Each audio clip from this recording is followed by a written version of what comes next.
बिस्मिल्लाहिर्रहमानिर्रहीम। आज हम अपनी न्यूमेरिकल देखते हैं। The length and breadth of a rectangular sheet are 19.23 centimeter and 3.2 centimeter respectively. Determine the area of the sheet keeping in mind the correct number of significant figures. उम्मीद है आपने से पहले का लेक्चर सिग्निफिकेंट फिगर्स देख चुके होंगे। हमें यहाँ पे दो चीजें दी हुई हैं, हमें क्या मालूम करना है, एरिया को मालूम करना है, और हमको क्या दिया हुआ है, लेंथ दी हुई है।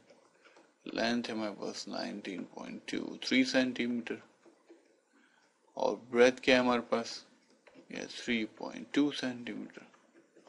तो सबसे पहले तो हम यहाँ ये देख लेते हैं कि भाई हमारे पास यहाँ सिग्निफिकेंट फिगर्स कितने हैं। हमारे पास यहाँ पे इस लेंथ के अंदर कितने सिग्निफिकेंट फिगर्स हैं। लेट्स सिग्निफिकेंट्स में ऐसे कर लेता हूँ, ठीक है। इसमें 4 हैं और इसमें मेरे पास क्या है, 2 हैं। अभी हमने ये रूल क्या पढ़ा, ये रूल हमने ये पढ़ा है कि हम जब कोई चीज को मल्टीप्लाई डिवाइड करते हैं तो वो जो इक्वेशन होती है या वो जो फॉर्मूला होता है उसमें जो एक वेरिएबल है, वेरिएबल किसे कहते हैं, जिसकी वैल्यू आगे पीछे होती है आसान के तौर पर समझने के लिए, तो वो फैक्टर्स जिनको हम मल्टीप्लाई कर रहे हैं। जैसे हमारे पास यहाँ पे एरिया का फॉर्मूला क्या है, लेंथ इनटू ब्रेथ, ठीक है।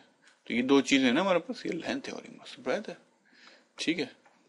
तो इसके अंदर जो सबसे कम जिसके सिग्निफिकेंट फिगर्स होंगे, जो इस एक्सप्रेशन ब्रेथ 2 के हैं, तो क्या जो हमारा आंसर उसके अंदर भी कितने सिग्निफिकेंट फिगर हो, उसमें भी 2 हो।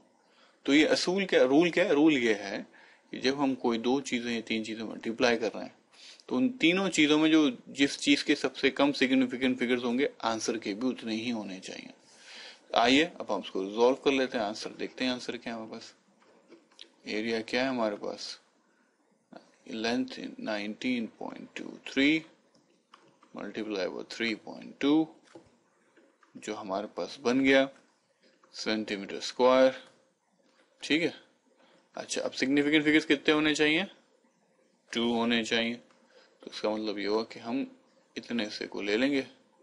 जब हम इतने हिस्से को लेंगे तो क्या होगा, हमें इसको राउंड भी तो करना पड़ेगा, क्योंकि हमारे पास यहाँ डेसिमल के बाद जो वैल्यू है क्या है, ये 5 या 5 से बड़ी है।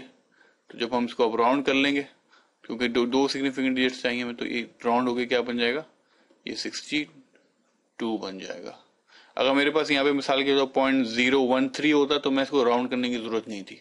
लेकिन जब 5 या 5 से बड़ा होगा डेसिमल के बाद और मुझे उससे पहले के दो सिग्निफिकेंट डिजिट लेने पड़ेंगे, तो फिर मुझे इसको राउंड करना पड़ेगा। तो ये मेरे पास आंसर हो गया। उम्मीद है आपको बात समझ में आ गई होगी। इंशाल्लाह अगला न्यूमेरिकल देखते हैं।